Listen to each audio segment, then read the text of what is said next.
Taif. Taif Saudi আরবের মক্কা প্রদেশের একটি শহর।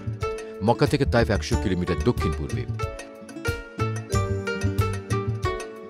সমুদ্রপৃষ্ঠ থেকে ৭,১৫০ ফুট উচ্চের অবস্থান। তায়েফ ইসলাম ধর্মাবলম্বীদের কাছে সৌদি আরবের মক্কা ও মদিনার পর একটি পবিত্র স্থান।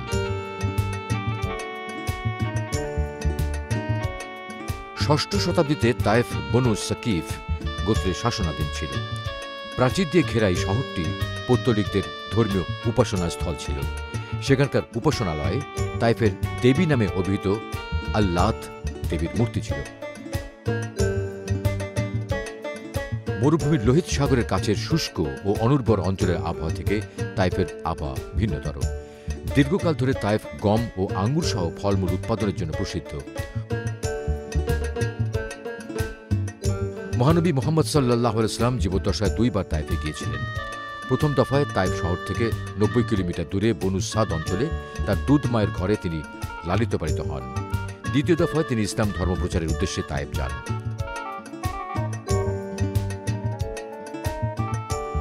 রসুল সাল্লাল্লাহু আলাইহি ওয়াসাল্লামের ৮ দিন বয়সের সময় বনু সাদ গোত্রের হালিমা সাদিয়া নামক একজন মহিলা তাকে লালন পালনের জন্য তার মা আমেনার কাছ থেকে নিয়ে আসেন। দুধমা হালিমা তখন রসুল সাল্লাল্লাহু আলাইহি ওয়াসাল্লামকে তার গৃহে নিয়ে আসেন। তখন ৫ বছর বয়সী সাইমা নামে তার এক কন্যা সন্তান ও আব্দুল্লাহ নামে একজন দুগ্ধপোষ্য পুত্র সন্তান ছিলেন। রসুল সাল্লাল্লাহু আলাইহি ওয়াসাল্লামকে লালন পালনের ব্যাপারে সাইমা তার মাকে সাহায্য করতেন। রসুল সাল্লাল্লাহু আলাইহি ওয়াসাল্লামকে গোসল করান এবং বাইরে হাঁটাচলা করানোর দায়িত্ব সাইমা যত্ন ও পরম স্নেহ সহকারে পালন করতেন। সাইমা লক্ষ্য করলেন রসুল সাল্লাল্লাহু আলাইহি ওয়াসাল্লামের আগমন পরবর্তী পরিবারটির দারিদ্র্য দূর হয়ে স্বাচ্ছন্দ্য আসতে থাকল। রসুল সাল্লাল্লাহু আলাইহি ওয়াসাল্লামকে তার মা আমিনার কাছে ফিরিয়ে দেওয়ার সময় হলে সাইমা খুবই দুঃখ ভারাক্রান্ত হয়ে পড়তেন। ইসলাম প্রচার করতে গিয়ে মহানবী সাল্লাল্লাহু আলাইহি ওয়াসাল্লাম তায়েফে নির্যাতিত হন। চাচা আবু তালেবের মৃত্যুর পর তিনি তায়েফে যাওয়ার সিদ্ধান্ত নেন। যতদিন পর্যন্ত আবু তালেব জীবিত ছিলেন ততদিন কুরাইশরা হযরতকে প্রত্যক্ষভাবে ক্ষতিগ্রস্ত করতে সাহস পায়নি। কিন্তু তার মৃত্যুর পর শত্রুদের অত্যাচার প্রবল আকার ধারণ করল। হযরত তবু মাতৃভূমি পরিত্যাগ করার কথা এক মুহূর্তের জন্য চিন্তা করেননি। তার দৃঢ় বিশ্বাস ছিল এই বিশাল উপদ্বীপ একদিন ইসলামের সত্যালোকে উদ্ভাসিত হয়ে উঠবে। তার অন্তরে দৃঢ় প্রত্যয় ছিল যে তার শত্রুরাই একদিন তার অন্তরঙ্গ বন্ধু হবে।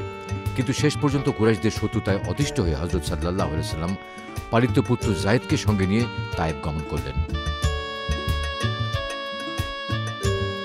মক্কা থেকে ৬০ থেকে ৭০ মাইল উত্তরে তায়েফ একটি উর্বর শস্য শ্যামলা দেশ।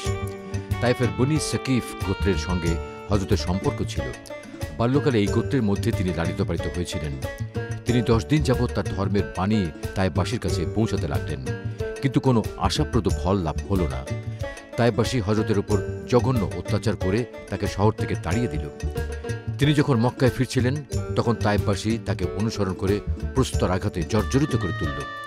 এভাবে তায়েফ থেকে প্রত্যাবর্তন করে হযরত মুহাম্মদ সাল্লাল্লাহু আলাইহি ওয়াসাল্লাম যখন তার ভবিষ্যৎ ঘন অন্ধকারে আচ্ছন্ন দেখছিলেন, ঠিক সেই সময় আরবের এক কোণ থেকে আশার ক্ষীণ রশ্মি দেখা দিল। হজের সময় এলো। ৬২০ খ্রিস্টাব্দে ইয়াসরিব মদিনার পূর্ব নাম। এখান থেকে আগত ৬ জন লোক হযরতের প্রতি আকৃষ্ট হলেন। হযরত মুহাম্মদ সাল্লাল্লাহু আলাইহি ওয়াসাল্লামের খ্যাতি দেশ বিদেশে ছড়িয়ে পড়েছিল। সুতরাং ওই লোকগুলো তার বাণী শ্রবণ করার জন্য উদ্গ্রীব হয়ে উঠলেন। হযরত মুহাম্মদ সাল্লাল্লাহু আলাইহি ওয়াসাল্লাম তাদের কাছে তার ধর্মমত ব্যাখ্যা করলেন এবং মক্কায় এর প্রচার করতে গিয়ে তিনি যেসব বাধা বিপত্তির সম্মুখীন হয়েছেন তাও তাদের কাছে প্রকাশ করলেন। তিনি এটা জানতে চাইলেন যে তারা তাকে মদিনায় নিরাপদ আশ্রয় দিতে পারবেন কি না। প্রত্যুত্তরে তারা জানালেন যে তারা তার মতবাদ গ্রহণ করতে ইচ্ছুক, কিন্তু যেহেতু তারা নিজেরাই পরস্পর কলহে লিপ্ত, সেজন্য মুহাম্মদ সাল্লাল্লাহু আলাইহি ওয়াসাল্লামকে নিরাপদ আশ্রয় দেওয়া তাদের পক্ষে বর্তমানে সম্ভবপর নয়। তারা হযরত মুহাম্মদ সাল্লাল্লাহু আলাইহি ওয়াসাল্লামের কাছে দীক্ষা গ্রহণ করে মদিনায় ফিরে যান। দেশে গিয়ে তারা প্রচার করতে লাগলেন যে মানুষকে অসৎ পথ থেকে সৎ পথে চালিত করার জন্য আরবদের মধ্যে একজন নবীর আবির্ভাব হয়েছে। প্রতি বছর কাবায় ইয়াসরিব থেকে দলে দলে লোক আসত। এইরূপে অনেকেই হযরতের সংস্পর্শে এসে ইসলাম গ্রহণ করতে লাগল। রসুল সাল্লাল্লাহু আলাইহি ওয়াসাল্লাম তাইফের বনু সাদ অঞ্চলে মা হালিমার যে দুটি ঘরে লালিত পালিত হয়েছিলেন, সেই দুটি ঘরের অস্তিত্ব এখনও বিদ্যমান। ঘর দুটির চারদিকের দেয়াল পাথর দিয়ে ঘেরাও, যার আয়তন দৈর্ঘ্যে 14 ফুট ও প্রস্থে 6 ফুট। ঘর দুটির ছাউনি বর্তমানে অনাবৃত।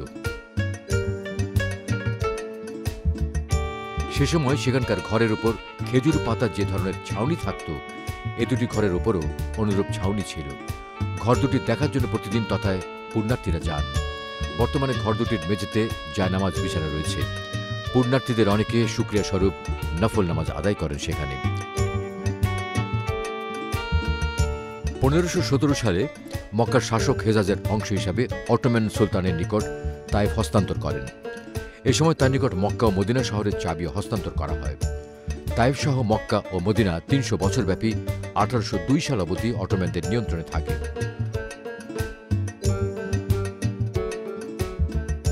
সৌদি বিদ্রোহীরা তাইফ সহ মক্কা ও মদিনার দখলের 11 বছরের মাথায় অটোম্যানদের হাতে পরাভূত হয়ে হেজাজের ওপর পুনর্নিয়ন্ত্রণ হারালে মক্কা, মদিনা ও তায়েফ তাদের হাতছাড়া হয়ে যায়।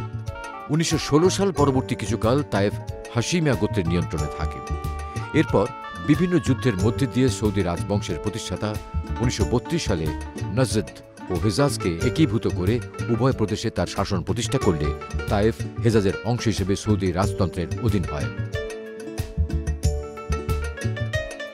বিগত শতাব্দীর 60-এর দশক পরবর্তী সৌদি শাসকেরা তাইফের আধুনিকায়নে ও যোগাযোগ ব্যবস্থার উন্নয়নে ব্যাপক কর্মসূচি হাতে নেন। এরই অংশ হিসেবে 1965 সালে বাদশাহ ফয়সালের শাসন আমলে মক্কা থেকে তাইফ পর্যন্ত পর্বত মহাসড়ক নির্মিত হয়। এত অধিক উচ্চতায় পর্বত মহাসড়ক নির্মাণ খুবই কঠিন ও ব্যয়বহুল ছিল। পৃথিবীতে এই ধরনের পর্বত মহাসড়ক খুবই কম রয়েছে। অতঃপর এই সড়কটির আধুনিকায়ন করা হয়।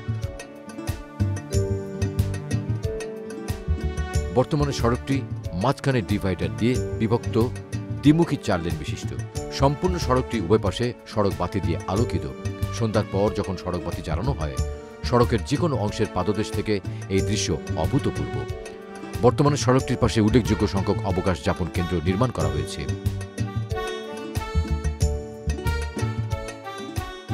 নবী মুহাম্মদ সাল্লাল্লাহু আলাইহি ওয়াসাল্লাম 619 খ্রিস্টাব্দে ইসলাম ধর্ম প্রচারের উদ্দেশ্যে তাইফের হাওয়াজিন ও তাওয়াফিক গোত্রের সমর্থন কামনা করলে গোত্রবাসীর উস্কানিতে শহরের ওয়াদি মিটনা নামক স্থানে পথভ্রষ্ট বালকেরা তাকে ও তার পালক ছেলে জায়েদকে পাথর নিক্ষেপ করে রক্তাক্ত করে।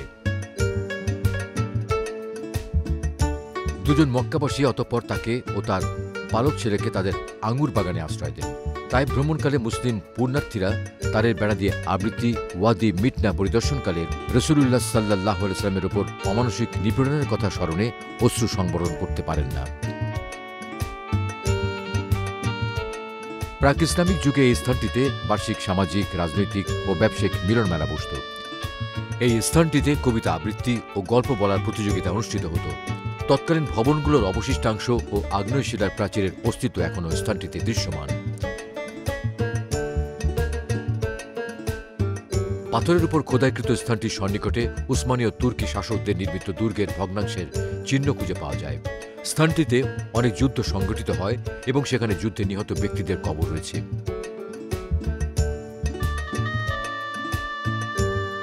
তাইফ শহরের 2টি স্থান রাসূল পাক সাল্লাল্লাহু আলাইহি ওয়াসাল্লামের স্মৃতি বিজড়িত। এর একটি হল যেখানে রাসূল সাল্লাল্লাহু আলাইহি ওয়াসাল্লামকে পাথর নিক্ষেপ করে রক্তাক্ত করা হয়েছিল। বর্তমানে স্থানটি তারের বেড়া দিয়ে আবৃত। এই স্থানটির মধ্যে একটি কূপ রয়েছে।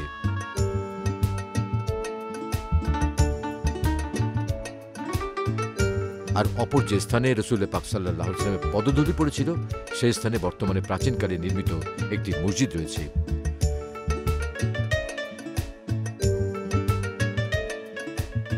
তাইফের আবহাওয়া সৌদি আরবের অন্যান্য অঞ্চলের আবহাওয়ার চেয়ে ভিন্নতর।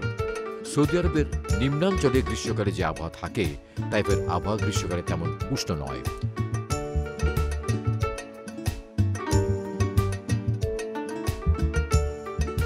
সৌদি আরবের নাগরিকেরা এবং তথায় বসবাসরত প্রবাসীরা তাইফ ভ্রমণের ব্যাপারে খুবই আগ্রহ দেখিয়ে থাকেন। সৌদি আরবের প্রায় সব নাগরিক তাদের জীবদ্দশায় অন্তত একবার মরুভূমির মধ্যে সবুজ শ্যামলের ছোঁয়া খুঁজতে তাইফ ভ্রমণ করতে পারলে আত্মতৃপ্তি লাভ করেন। সৌদি আরবে বসবাসরত প্রবাসীদের মধ্যেও অনুরূপ ভাব লক্ষ্য করা যায়। সব কিছু ছাড়িয়ে মহানবী হজরত মুহাম্মদ সাল্লাল্লাহু আলাইহি সাল্লামের স্মৃতিধন্য তায়েফ মুসলিম হৃদয়ে এক পবিত্র অনুভূতির নাম। ওয়া আখির দাওয়ানা আলহামদুলিল্লাহি রাব্বিল আলামিন।